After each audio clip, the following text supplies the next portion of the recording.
Welcome, everyone, to another episode of CleanTech Talk. My name is Scott Cooney, and I will be your host today as we discuss innovations and trends in the home solar market with Marcus Ju, who is the co-founder and the Chief Learning Officer at EnergyPal. Marcus, welcome to CleanTech Talk. Excited to be here. So, first question. I checked out your LinkedIn profile, and you're marked as the Chief Learning Officer at EnergyPal. Uh, what exactly does a chief learning officer do? And as the co-founder, I imagine you probably were able to position yourself into the role you wanted, so you probably chose it for a reason. Yeah, for sure. When you're a co-founder, as companies are building, you play lots of different hats as things go. The chief learning officer role, it's really head of learning and effectiveness overall. Our business, we're essentially a technology-enabled human business, right? We help people, and we're a whole bunch of people doing it. We have a great technology. We have lots of markets we're in, lots of areas, lots of systems, lots of processes, lots of products. And so essentially my function is collecting all of those different approaches and making sure that any person in the organization is enabled with the right information, but also how to and when they should apply whatever knowledge they have to their fingertips. So it's just making them overall more effective in how they talk, how they operate, and making sure we're capturing that information in a landscape that's constantly changing, which, as you can imagine, can be challenging when you're in 44 states and 3 Canadian provinces. So it's a lot of So stuff. it's a Yeah. lot to stay on top of for sure. And Mhm. employees need that stuff, and obviously your customers will need that stuff. So Yeah. it's kind of a cool role. So I think it's Yeah. something Yeah. I would definitely enjoy too. I've worn every hat at Clean Technica. Founded Clean Technica, and Mhm. I am currently the chief operations officer. But I think I've worn every single hat at this Right. company. Yeah. And but I've never been the chief learning officer. So maybe There you next year go. on my LinkedIn you'll There see you that. go. Yeah. Yeah. Well, it's a great spot to be in. How's that? I No, it's love I think innovation. it's really, for us, that's the a big part of helping people go solar is also educating them, and a big part of educating them is making sure that our people are educated and are experts. And so, our team, just the model, and we'll get into it later, but our model is a lot more complex than a traditional solar company. So our sales reps, our qualifying team, like our teams have to be much more enabled than, if they were like a door knocking crew selling underneath one company or something like that. So Right. definitely a very different level of knowledge and expertise that's needed. Yeah, Mhm. absolutely. Yeah. The door knocking is of course important, and whatever, but you want those people to have like one or two talking points and stick to their script and just get the Yeah, information. That's it. Just yeah, exactly. So don't try to be an expert in everything, pal. right, right. Cool. Well, and your background is cool, and I want to like obviously position you that you've been working in home solar for more than a decade. I want to hear about your journey a little bit. One thing I saw on your resume was that you worked at One Block Off Grid, Yeah, which is we called One Bog. yeah, And exactly. I remember seeing a literal paper flyer on my door in San Francisco from One Bog, Yeah, and I nice little looked at plug it. guy, right? Yeah, Yeah, yeah. it's just Plug 15 years foot. ago or Yeah. something. But yeah, and I don't remember what it looked like. I just remember the name One Bog, and Hmm. the concept is cool. So the concept, obviously, if you can batch a purchase of solar panels for an entire block of people, you get all your neighbors going solar, and then boom, you get this whole block that's off Yeah, grid. yeah, exactly. I love that. Yeah. It's great. So tell us It was about your kind of like experience. a Groupon at the time, right? Yeah, That was totally. Groupon was huge back then, and it was kind of blowing up, and it took that time. It took that same model effectively. Yeah. But And yeah, hyper localized it so you could yeah, like talk to your neighbors about home solar and yeah. stuff like that, which is really cool. It was innovative.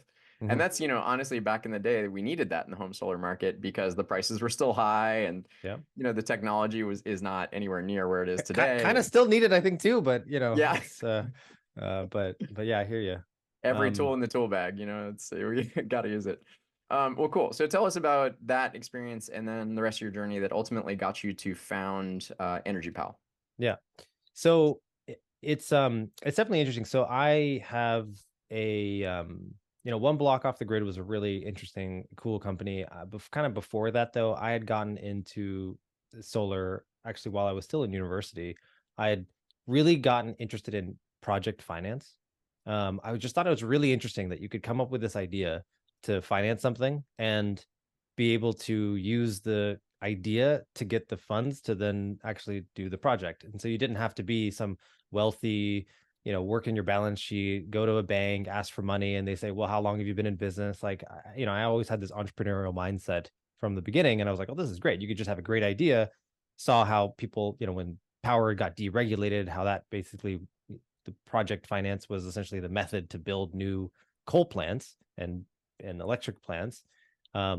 And thought, well, we should do this for something that is maybe less destructive for the planet and maybe more better. So and it just worked out that at that same time, and I was going to school actually in Canada, up in Toronto, and at that time the Ontario launched this Green Energy Act, and it was a feed-in tariff program, very successful, lots of contention around feed-in tariffs overall, but it was a great program that sort of launched, and I was like, what a cool idea that you could, like, what if we did this? You had the government giving a 20-year 80 cent per kilowatt hour contract guarantee. What if you came up with this idea to, rent people's roofs and then give them a proceed and share in the profits, but got solar and they didn't have to pay for anything? You could just leverage the roof, which wasn't doing anything. Cool idea. All of my students, friends were like, that's a stupid idea. That's ridiculous. And then lo and behold, this other company, Pure Energies, would actually was doing that and had built a fund, was going through the process. Like, I got to work there. So I just started working there, and just basically right into inside sales. And then I graduated. They actually had acquired one block off the grid, and I'd moved down to San Francisco to help with sort of reshaping those operations and sort of building up the company. And one block off the grid had a very interesting model, very similar to how EnergyPal is that it was pulling a bunch of people together and coming up with a discounted sort of deal with one installer. But then they found they had some buying power, right? Some negotiating power with the installers. So started partnering with other installers to cover different areas, and ultimately became kind of like a marketplace for different installers. So one customer could come and get multiple different quotes. It's a very effective model. And that company, one block off the grid, and Pure Energies as one entity, then got acquired by NRG back in 2014. So it was a wild ride from like a team of 6 to growing a company that got bought out for, by a, Fortune 100 company at the time. It was a bit of a wild ride. That's awesome. Okay, and Yeah. then where did EnergyPal come from? What was ultimately? So our whole expertise in one block off the grid was essentially fitting into the customer acquisition segment of the market, right? It's like, how do we acquire customers, keep them, make sure they get installed, work with installers in a way that worked. And we were able to do that very well, better than many of the other companies. That's why they would essentially farm their sales and project support to us at the time. We sold the company. Many of the partners and people left, and they all did their own thing. That integration, I don't know if you've ever been a part of a integration of 3 companies trying to form a new division inside of a big corporate entity that is publicly traded, but it didn't go so well. Can't say In that I terms have. of, yeah, it didn't go so well in terms of its ability to work, right? There was a lot of conflicting interests, and it was a lot. So it became very clear that, like, that wasn't going to work under that leadership, with that structure, with those incentives. And so I ended up doing some consulting projects and things. Then a couple of former one block off the grid and Pure Energies, colleagues of mine, we sort of came back, we looked at the market, and it had gotten worse. Like, finding customers was more expensive in 2015, 2016 than it was in 2014. Like, the marketing was broken. The ads were all misleading. The salespeople were still knocking doors, overcharging people. People in California would get prices and there'd be like massive ranges of like $20,000 for the same stuff. And we're like, well, this is still very much broken. And there's still this big hole for consumers to have a reliable experience, good experience, great quality products with a great price. And it just doesn't exist in a consistent way. And we're like, we could scale this up. Of course, it's much harder than you think to build a business, but that's ultimately was the reason why we jumped back into the market, and really pulled together the best of the best in terms of the sort of marketing, sourcing, lead gen, that process, and then our expertise, which is really the product and installer, working with different installers and managing the sort of customer experience, um, all through a digital model. Turned out we're pretty effective when COVID hit, and we were really well positioned because that's all we've done. We've never really done the door knocking. We don't really believe in that model of having mobilizing troops of um, very some very very skilled and some just uncontrolled reps that say whatever they need to do to make their money, right? So Yes. Yeah. we just don't think that's the right approach to helping people go solar in a scalable way that's going to reliably give them that great experience. Yeah, it's really challenging to align the incentives all along the decision to go solar for a homeowner. You know, Yeah, the door knocker and the marketer and the contractor and everybody's got the ang installer, the financer, everybody. yeah, Yeah, exactly. So it's to get all the incentives aligned and then also treat the homeowner with the respect that they deserve too. yeah, maybe Obviously, call them, right, about, hey, this is what's happening with your project and this is what's going on. So yeah, it's just very inconsistent. So that's the yep. model we've built. I think we've done a really good job. We're I'd say the highest rated, if you Google rated company, because we're not every project's going to go smoothly, right? Not every it can't. It's there's too many moving parts. Just a numbers game. But I think it's how you approach those problems, how you put systems in place to mitigate them, and also how you make sure that you can grow effectively, right? And continue sort of building, and I think that's where we've done a pretty good job at. We're not perfect, but uh, we're working on it. My motto is don't make the perfect the enemy of the good. If you're doing good, keep doing good and Yeah, yeah, try to yeah. keep getting better. That's a So, good motto. I like continuous that. improvement. There's nothing else to do. If you try to get Yeah, perfect, you'll just do nothing. right. Yeah, yeah. Awesome. Okay, well, cool. Let's dive in. There's so much. Home solar is such a fun topic. So let's Mhm. let's dive right in. I'm curious your thoughts, what you're seeing in terms of where the market is in currently. Well, currently, as in essentially the beginning of 2024, end of 2023, I'd say it's doing not so great overall. This the interest rate increases plus essentially like the gutting, and I'm sure you've covered this, right? The gutting of the incentive for many people to go solar in California and sort of the adjustment and all the blowback that's meant, right? Like it still makes a lot of sense for people to go solar in California. But there was a big change that happened last April, that really changed the trajectory of the industry and then had a lot of interesting impacts of what that meant for other parts of the industry, other parts of the United States as well too. So I'd say it's not doing great overall, and I think that there's a lot of companies that are having a lot of challenges. Yeah, Uh, and we've seen obviously in the stock market, Enphase and a handful of other publicly traded solar companies have had a rough year. yeah, yeah, So yeah. yeah, is what it is. Okay, and then what does your sort of crystal ball say about where it's going? Well, Have I we hit a think rock bottom, or I, is I it? I think so. I think so. Yeah, What there's a definitely different installers, different groups. You'll hear of some big, larger. What I actually think. So I think the large national, grow, grow, grow. I want to go public type of installation companies. I think those companies are having a really hard time because they've been focusing on the growth and building market share, and they never really probably shored up their operations in a way that worked well because they're reaching for this next stage. And then now, essentially, with the market, the public markets sort of pulling a rug underneath them, they're like, oh wait, hold on, we were really kind of hoping for that. So I think those companies are having a lot more challenges. I think the regional, the sort of the mid-sized companies are doing okay, and I think the really small companies are not also doing fairly well because they were really reliant on the financing options, and there's not that those options have adjusted and have changed in terms of not all the financing companies want to bring on new installers because they also have been burned too, from so it's tricky for the small and it's tricky for the super large. And I think the mid-range, the mid-sized companies, like, installers that span a couple of different states, a couple of different regions that have good solid operations, that those teams are doing great, I think. But I think yeah, I think overall it's the picture looks good moving over the next couple of years. Um, and something that we've noticed is that the demand for leases, PPAs, like power purchasing agreements, third party owned financing is really taking off for sure in this climate right now.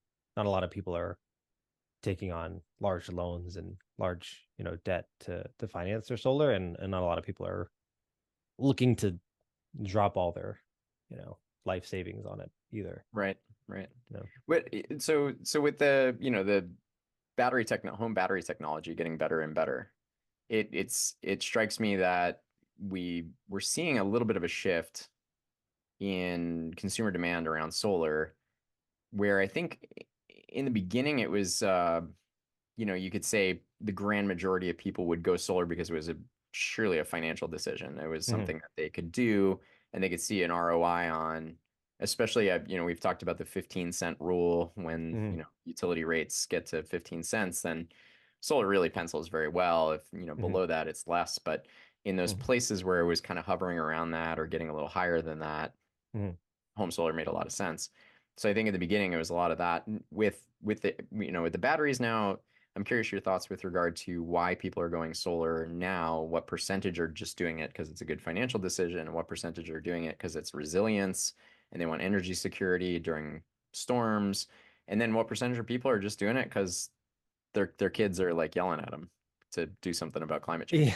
change. You know, I would say it's super market dependent, that like that battery attachment rate. Pre this change in net in California, batteries were maybe 20-30% of projects we were doing. Um, Post, it's like 95%. Almost every project has a battery because the way the incentives, it sort of makes it economical. Hmm. Um, but we are definitely, I agree. We're definitely seeing a much bigger like attachment rate of people who want to add batteries to their solar systems in markets that still have like a good net metering program.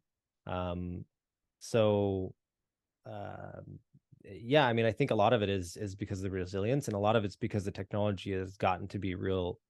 I don't, the prices haven't really come down dramatically, but the technology's just improved a lot, right? So Yeah. batteries 2 years ago really hard to work with, hard to connect, very convoluted different systems with different inverters and different batteries and management, and but now you have battery systems that can like connect to like a generator, connect to your home, maybe replace the need for, a lot of times people, they need to upgrade their electrical system, their main panel, when they go solar, and some of the battery technologies nowadays can kind of do that for you, so that it sort of avoids having to do other investments, and you can make it make sense economically. And and a lot of areas where there's really fluctuating cost of power too, like Texas, for example, we're seeing a much bigger demand for batteries because of these crazy heat spikes that's been going on.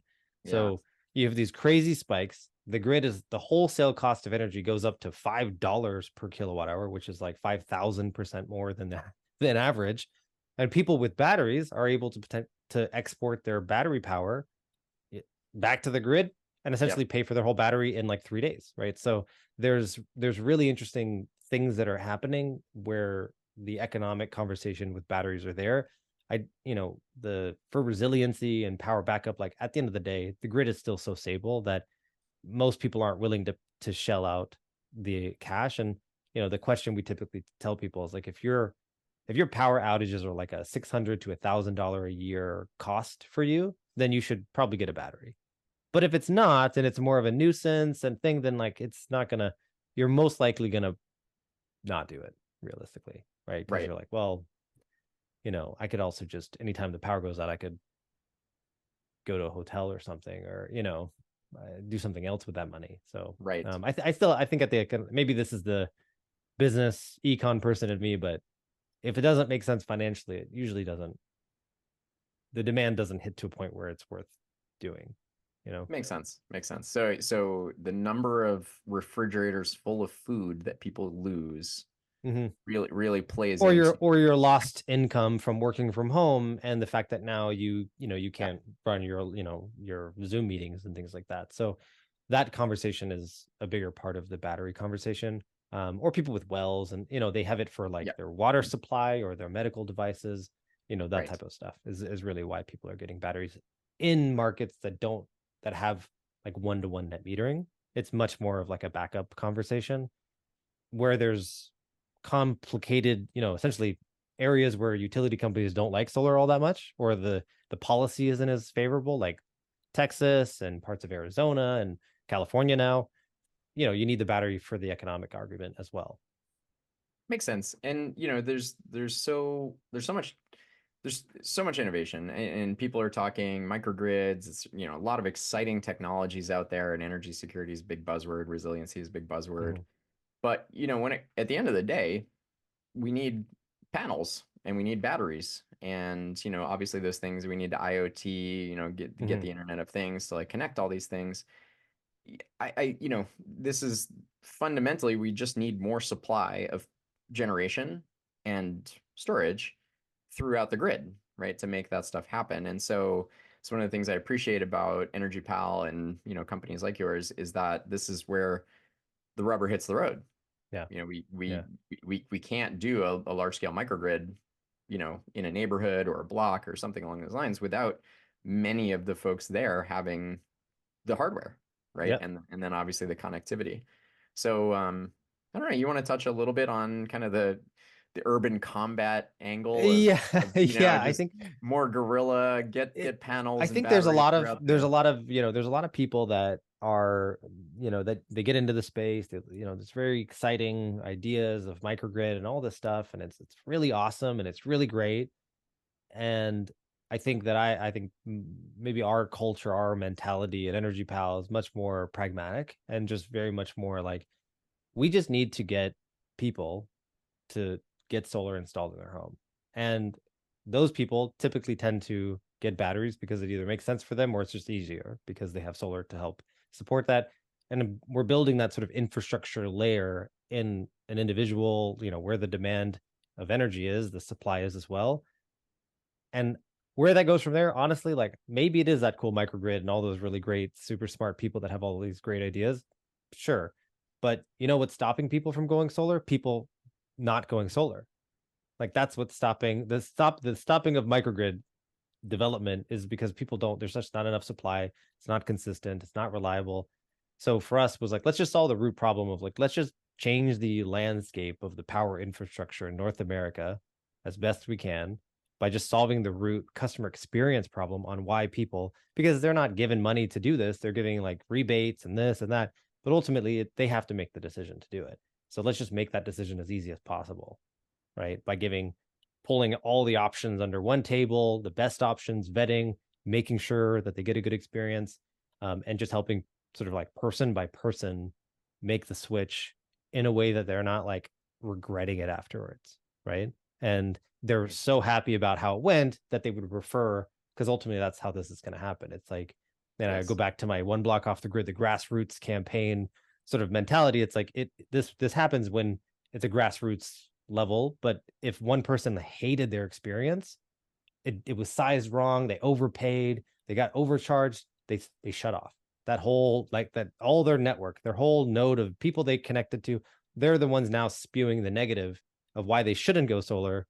And then we're facing that roadblock. And so that's the current experience for a lot of the industry. A lot of people don't have a great experience, unfortunately. Yeah. And and then they're like, oh, I wish I wouldn't have done this. And anytime I see that, I'm like, it destroys my heart that like the system allowed for this to happen. And so how do we just shift it a little better, right? It makes all the sense. So, as the chief learning officer, I'm super curious your thoughts with regard to why the breakdowns happen. So why do first question, why do homeowners decide not to go solar when it does make sense for them? I'm sure there's a lot of reasons that happens. And then sort of the follow-up question, I mean, you talked about in 2015 that ads were really misleading online. You still see a lot of misleading ads online about solar, a lot of misleading information. Clean Technica, Mm, we're always trying to overturn and get the truth out there. yeah. But there's so much misinformation out there, not just like from, the usual suspects of people trying to confuse us around climate change and climate Hmm. solutions, Hmm. but also just like the market mechanisms put in place. kind of incentivize companies to do some seedy things from time to time. And so there's a lot going on there. So yeah, so again, why first question, why does a homeowner decide not to go solar when it makes sense? And then B, let's get to that misinformation that's out there and how we can kind of address that. I mean, simple, it all boils down to, in my mind, incentives, right? Like the incentives are very misaligned. So to kind of pull it back a little bit, the customers that look into solar, start the process, and then ultimately don't go solar, even when it quote makes sense, is that they never got the confidence they needed for themselves to make that decision, right? They definitely got sold to, they got pitched this product, pitched that product. You know, a sales guy was telling, oh, you need to get microinverters, and that's the most important thing. Another guy saying, that's a bad idea. You should go with central inverters. And they're fed essentially multiple lines of information, and it just gets very confusing. And some of the platforms that are out there on the market that like will help you get lots of quotes and you get to compare all of your quotes, those people also don't go solar a lot of the time too, because they get so confused by all the options and all these things. So I think a lot of it is just the kind of the customer experience. Like this is, you are fundamentally, they're making an investment in their property for a long term. They may be selling their house, they're not sure how long they're going to be there. And so it's like how it's so easy just to go, I'll just stick with what I'm doing. And Yeah, that the status quo is so easy to fall back to. true. And it, unfortunately, solar does require a little bit of info, or you sign it really quickly and then you regret it afterwards because you signed, you know, at the door from some guy who was, or you didn't even realize that you signed because he just says, yeah, agree to the appointment. You click a button and that turns out to be like a 40-page contract that you, that you didn't even realize. And now you have panels up and you're like, oh my God, there's a lot of stuff that can happen. So I think ultimately it's so easy for people to fall back to not doing this when they get kind of overwhelmed. And Yeah, it's so easy to get overwhelmed the moment you raise your hand being like, I want to look into solar. You might get one company, you fill out a form, you go online, right? So I'm a homeowner, I'm looking online, I'm going like, oh, how solar installers near me. I'm obviously going to click on the first couple of pages, which are all really smart marketing guys getting in yes, front of you. You yes, click on it, and then guess what happens? You put in your information, and it yep, goes to 3 solar installers, probably, or 7. or more. Yeah, And sometimes those solar installers will then take that information because they don't service, and they'll be a solar installer that actually isn't a solar installer. They're another marketing company. They'll sell your totally. information again to another 12 people. And then now you've got literally 20 companies calling you 3 times a day. And you're like, this is just too much. Right. Yep. So because the model, it's it's so hard because people don't just go solar and they're not referring and everything. It's so hard to find people who will actually, their roof qualifies, they're in the right area, they're in the right orientation, they have the right credit. That sort of pool of people that it makes sense for economically is actually not as big as you would hope it to be. And so that process of selecting and finding, and then once you find somebody, it becomes so competitive that people will just give up 50% of the time, right? Because they're like, I don't know who to believe, I don't know who to trust. So I'm just going to stop. Right. And I'd rather just do nothing because people would rather do nothing than make the wrong decision. And that's just how human nature is. So Makes that's what we're makes trying to sense. combat, make it, you know, build a platform that people can trust into. But even still, you got to earn the trust. Right. For sure. And so, okay, so tell me that how does EnergyPal sort of work in that ecosystem? How do you solve some of those issues that the homeowner faces and that the market mechanisms, create these dynamics for? Yeah. I think that one of the big one is that, again, if you're a skilled salesperson knocking on a door, let's kind of go back. Level one, if you're a person who has to go to your house, like I got to go to your house and you live in Hawaii, right? And I don't live in Hawaii, but let's imagine I did. I would have to drive out. Maybe I'm on another island. I got to go to your house. I'm committing all this time. I'm investing into you. And so I'm going to be pretty, that amount of time needed to get in front of you to have a good conversation. I kind of need that deal, right? Like as a salesperson, I need it because I'm only getting paid if there's success, right? So that model in itself puts some extra pressure that forces the people in that space to be a little bit more aggressive than they would normally maybe need to be. Which, of course, when you have 3 or 4 people being aggressive, they start taking information that is maybe because solar can be complicated. Like there's inverters and panels and Yes. ratios and degradation and financing fees. There's a lot of little elements that it can get. They may not have gotten great training, right? Because, of course, so I guess it's a lot to unpack, to be honest. Scott, there's a lot of little components to it, but first of all, level one, we think that that in-person experience is just, you're more incentivized to be much more aggressive and ultimately turn people off by pushing and maybe cutting corners where, you know, on the truth, to stretch the truth a little bit to convince somebody so they sign up with you, because you probably don't ever need to really see them again, right? This isn't like a solution. Like, this isn't a monthly reoccurring subscription from a SaaS company where, like, Right. if you give me bad service, I stop the monthly payments Yeah. and there's churn. Once those panels are installed, like, good luck. What are you You going to don't do? you don't get a month free trial of somebody drilling holes in your roof. You No, don't the holes are like done, right? And it's not as bad as someone ripping up your bathroom, and now you've got no place to go to the bathroom, but it right. still is a commitment, right? Yep. So, the salespeople and the installers, everybody knows that. So it's like, if they get the deal, they win the deal, they do it. So they're just going to stretch the truth more likely. That's number one. Number two is, if you're in person or even virtual, if you only have one option to present to somebody, you're going to sell the crap out of it, because that's your incentive, right? You go to AT&T store, do you think they're going to say, "Hey, you should go to T-Mobile or whatever?" You go into a Tesla store, they're like, "You know what? Based on what I heard, you should get a Honda." Like, An ID never. buzz. You should really, Yeah. Yeah. check out. You need to get that. You need to get that Neo whatever. So they'll never do that, right? So that model, they're heavily incentivized to push their product, and even when it's not the right fit, right? The amount of times we talk to people and they're like, "You need to go with this loan, or you need to go with this lease, or you need to pay cash for it," and they're pushing the customer down this path, and then we're like, that customer, they're 95 years old, their kids are not, like, this is the wrong thing for them. This is like Yeah. fundamentally the wrong product for this person. Like, they should not get a solar lease with an escalator. Sometimes that's a great product, sometimes it's a horrible product. And if all I have is that, what is it, if all I had is a hammer, everything looks like a nail.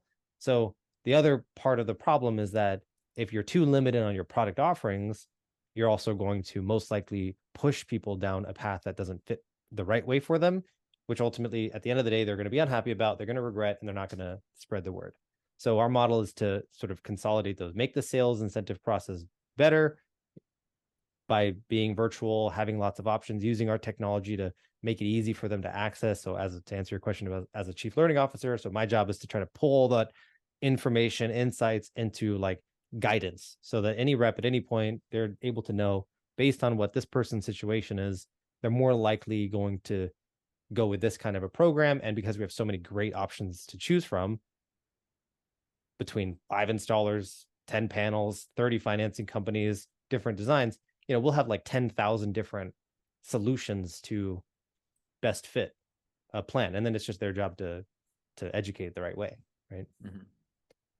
Okay. This obviously for a homeowner, the paradox of choice kicks in. At some point, if you have just one person that are being super aggressive, you're just like, you're being super aggressive.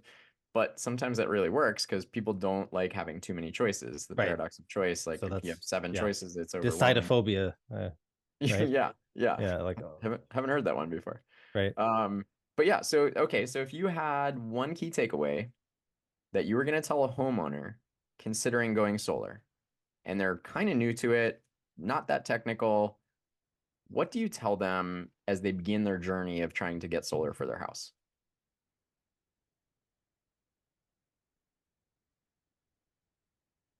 These are always really hard for me because I'm so specific to the area and the market and this and that.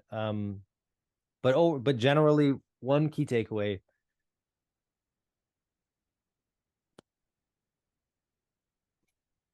I would say, be willing to take a little bit of time.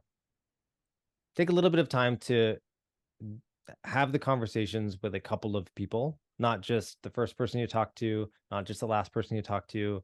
You know, don't be static on, okay, they don't show up, then they're not gonna whatever. Or like, be willing to talk to a couple of different people and do some learning. Don't just take what people say at face value. That would be my best guidance overall, is, don't think this is something you're going to figure out in an hour, but also it doesn't need to take, 40 hours of analysis either. You just need to have a contact with a couple of different people so that you feel comfortable. Obviously, I would love if people came to us, they talk to us, they believe us enough, they trust us, but I understand that's not how it's going to be. Talk to different people and you'll see how things are different and which option you should go with, and just be willing to kind of go through that process a bit. But it's worth it. It's like, I always put things into perspective. It may take someone actually like 5 hours of their life to like look into this, starting, scheduling, meeting this guy, meeting this person, thinking about it. It's going to take like 5 hours of your time, but there's like hundreds of thousands of dollars of savings for that 5 hour investment. Like it's a pretty good use of your time. Yeah. But if you come in thinking like this is just going to happen quickly and you want a solution, you're probably just going to get sold to by the first person that you talk to, because they're generally well trained and they know, we've been doing this for 10 years now. So we know, they know the buttons to press to kind of get you to get mobilized. So, just be aware that, they have an incentive to sell you, and you just need to make sure you're going to work with a company that's going to be there to support you through the process. Not just, say yes up front. That's all. That's good advice. It's like any major decision, whether it's a car or a house or something. If But you're a gonna car is spend, actually less major, because a car, you can sell the car, right? Like you don't like the car, you can return it, that's true. You're right? you're You don't right. like the Well, panels. What are you going to do? Like yep. the holes are drilled, the damage is done, right? The So roof so is, take more time to think about solar than you do to think about a car, which that's everybody, most people have at some point in their life bought a car. And yep, yep. so, that this is a good frame of reference for them.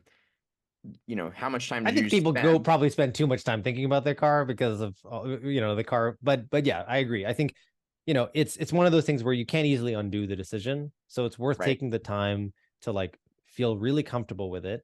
And if someone's putting extra pressure on you, like their job is to put some pressure. So like expect a little bit of like, hey, let's move forward, let's progress things, let's go to the next stage. But if Yep. they're like, if you don't sign tonight, you're not going to get this deal, like that, there's just, for us, that's just not what we do. We're not going to put this like fake time commitment. Like it's pretty obvious that people should be going solar and we can explain it, but that tactic isn't needed. And for us, we just think that, it's more likely they're hiding behind that urgency pressure than with a poor product and a bad price, to get you committed so that you don't look around anymore. Because it can be big ranges, right? Like again, one of the issues that we have is people go, well, why don't I just go directly to the companies that do the installation? Because we're not an installer, right? We're like a service.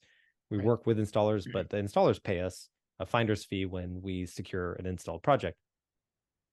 So why wouldn't I go to the company directly, right? Like I'll get a better deal. Usually that's actually not always the case, because they have the same problem of talking to the homeowner. Like there's one person, they're talking to 5 people. They're only going to go solar once with one of them, maybe, right? So we find just the way we're operating and the way we work, we can kind of slide in at a lower cost basis than most of what you would get if you weren't. And sometimes it can be really pretty dramatically different price, for the same kind of equipment between installers. And obviously, EnergyPal has relationships with the installers and the technology and the hardware and all this kind of stuff Yeah, that you've yeah, developed over years, and you yeah. you have a sense of what works, what doesn't, who's a Right, good contractor, who's not, right. that sort of thing. So there's a little bit of a third party layer of sort of consulting on some level for a homeowner to go to EnergyPal rather than go Yeah, and it's directly not always to. perfect. Listen, there's like Of this, course. I told you about this California thing, and I'm happy to share. I mean, it's there's are companies that have, blown up sort of in the crazy growth that happened in that net metering 2.0 rush, Yep. did lots of installs, but then they were not really ready for that next stage. And, we've experienced there's lots of customers, and it's gonna, we're gonna start seeing more of the fallout probably in the next 6 to 9 months, as projects have been delayed, things get pulled back, things don't get installed, and installers that went out of business, right? So for us though, like we're gonna work as best as we can to just to maneuver, and if those things happen, move people from one installer to another, transfer net metering agreements, and just make it whole. And I'd say we're very good at managing that kind of situation. So yeah, I mean it's challenging you know situation basically. Yeah. Right on. Well, Marcus, thanks so much for joining us today on CleanTech Talk. Yeah, I love home solar. It's a great topic, and I really appreciate the work you do. Obviously, it's a big part of our climate solution. I think you mentioned a little bit in an email earlier that solar is going to overtake hydro in terms of actual production of renewables in the United States in 2024. At some point, we're going to see more solar Hmm. being produced than hydropower for the first time ever, and Yeah, that's really exciting. So it's a that's cool cool. I industry. mean, a lot of that's utility, Of big course, big scale, of course, but yeah, our focus is it the all. residential. I want to make it so that people, when, even if they don't believe in climate change or they don't believe in, solar, which is a confusing statement, but we've seen it.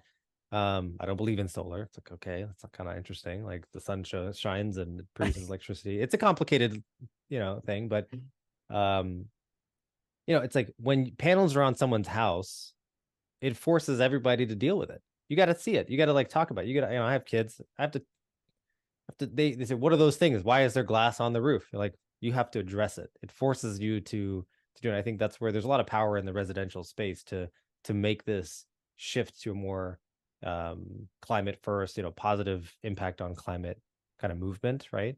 Um, because it's not just in the background, right? It's not just like a big solar farm somewhere else, Right. but it's literally right in your face where you have to like make that decision of like, yeah, I'm not recycling, but this guy's here. It sort of just forces people to deal with their own like hypocrisy sometimes. So yeah, For sure. And yeah, also, it's a nice educational point for the general yeah, public that these technologies work. yeah. If somebody sees your neighbor sees your house is being powered entirely They're by probably solar. not all crazy, Right, exactly. right? It's Some just might like be, but not all of yeah. them. Yeah, It's yeah, it's people needed to see other people driving an EV. There's right. first adopters, there's second adopters, there's Yeah, the whole adoption curve. So yeah, solar is kind of the same, but seeing the panels, it makes a difference for everybody. yeah, So yeah. And what's interesting nice. for us, because we're in the different markets, is that you start, different states are at different points of that. In the early adopters, some are still there. Some are, they're still in the like, what happens if it snows, and how, does it really work, and you know what I mean, they're in that stage, and others are like in California, it's just like hyper, this is their third house, they've had solar, they have batteries, they know what it's about. So it's interesting as well, seeing the just like the overall market awareness, depending on the area. So That's awesome. All right. Well, where do people go to find out about your services? energypal.com, that's it, just the Easy website. enough. Yeah, Awesome. Well, thanks for being on the show today, and yeah, I look forward to seeing your continued success. thanks for having us. Yep. Hi, my name is Scott Cooney. I started Clean Technica to promote clean energy and other sustainable alternatives, and for 13 years, we've been moving markets. If we had a nickel for every time someone told us they bought their first EV, solar, e-bike, or fill in the blank clean energy solution, we'd be a cable TV channel by now. But we don't get those nickels. So unfortunately, we could use your help to reach a few more people. If just 1% of our audience chipped in a few bucks a month, we could hire dozens of great journalists and promote all sorts of climate solutions. It's easy. Just go to cleantechnica.com/support and sign up with a credit card in seconds. Cancel anytime. But we'll be sending out some cool perks too, so I think you'll want to stick around. With your support, we'll keep leading the charge. Thank you so much.